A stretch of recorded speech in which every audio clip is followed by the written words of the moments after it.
Okei, eli äsken uputettiin video suoraan tehtävän antoon. Me voidaan myös linkittää mihin tahansa tiedostoon, joka olet lisännyt siihen aineistoon, eli mitä tahansa, mikä löytyy siitä attachments-kansiosta.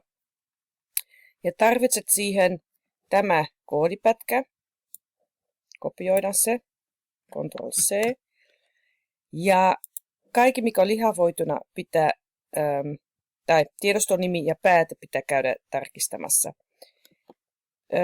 Liitetään ensin tämä koodipätkä nyt Abittiin. Eli tässä mulla on tyhjä tehtävä, tai ei ollutkaan tyhjä. Nyt se on tyhjä. Siinä oli se video. No niin, tässä on se koodipätkä. Ja ohje olisi tarkista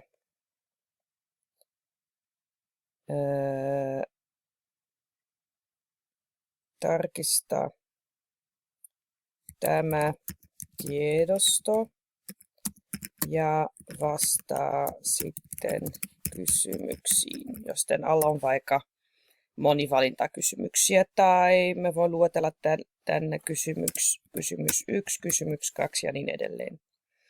Nyt me tarvitsen tiedoston nimi ja pääte. Eli resurssien hallinnasta ei ollut tämä, ei ollut tämä, ei ollut tämä. Niin, nyt löytyy resurssien hallinta. Eli se on se Windows ja E. Tässä on mun tikku ja tämä on se tiedosto, jonne mä haluan linkittää. Ja oikein klikkaan sitä ja klikkaan Properties tai ominaisuudet.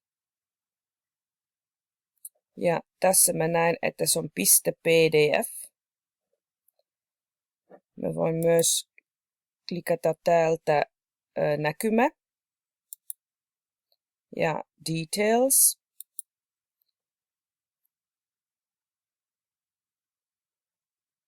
Ja sitten ei. No, mä tiedän, että se on .pdf. Tyyppi. Eli terveystieto kevet 14. Käyn vaikka kopioimassa. Eli olen oikein klikannut rename, vaikka en aio nimeä uudelleen.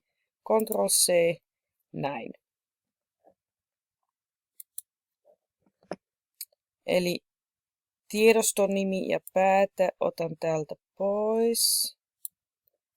Näin, ilman siivomatta mitään muuta lainausmerkkejä tai pisteitä tai kautaviivoja. Ja Ctrl-V. Terveystieto kevet 14. Ei haita ollenkaan, että on eri fontti tai ei lihavoituna tai ei mitään. Sitten linkkisana. Otan senkin pois. Ja tämä on nyt se sana, joka jää näkyviin. Eli esimerkiksi tässä tapauksessa mä haluaisin tämä tiedosto. Tämä välitiedosto. Noin. Ja tämän kopioin nyt uudelleen. Klikkaan koodi. Otan pois sanat tämä tiedosto. Delete. Ja Ctrl-V mun koodipätkä. Noin. Ja sitten klikkaan uudestaan koodi. Ja nyt se onkin linkitty.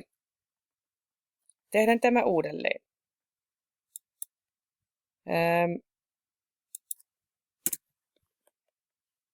Tarkista tätä. Noin. Ja tätä on se sana, jonka mä haluan linkittää. Eli edelleen haluan linkittää tähän tiedostoon.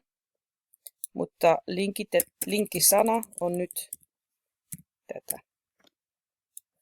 Kopion koodi, Ctrl-C, klikkaan koodinappain, siivon pois sana, jonka en halua siinä, tai jonka haluan korvata sille linkille, Ctrl-V ja koodi.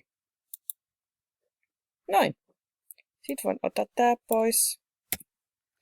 Tallennetaan. Ja klikataan täällä ylhäällä oikealla esikatsele. Ja siellä lukee tarkistaa tätä. Ja nyt kun klikkaan, niin ei toimi, koska se toimii vain oikeassa koossa. Ei toimi. Mutta se kuitenkin näytä oikealta. Näin.